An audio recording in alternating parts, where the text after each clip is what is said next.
Hea sõber, täna räägime pisut ootamatul teemal surmast kui ilmutuse allikast.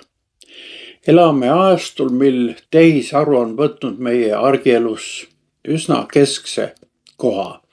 See meenutab olukorda Johann Wolfgang von Goethe teosest, kus võluriõpilane kutsus esile vaimud, kuid ei saanud neid hiljem enam kuidagi nendest vabaks. Veelgi enam peame tõdema, et need uued tehnoloogilised lahendused ületavad juba praegu mitmeti inimeste võimeid. Kui me hakkame inimesi redutseerima vaid nende igapäevastele ülesannetele, siis oleme jõudnud tegelikult punkti, mille kohta Friedrich Nietzsche ütles, inimene on miski, mis tuleks ületada. Ja kunstaru näib sinnapoole liikuvatki.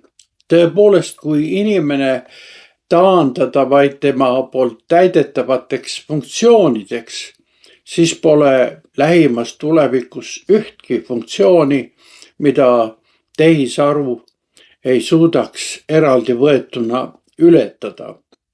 Kuid siin peitubki asja tuum. Inimene on alati midagi palju enamat kui tema funktsioonide summa.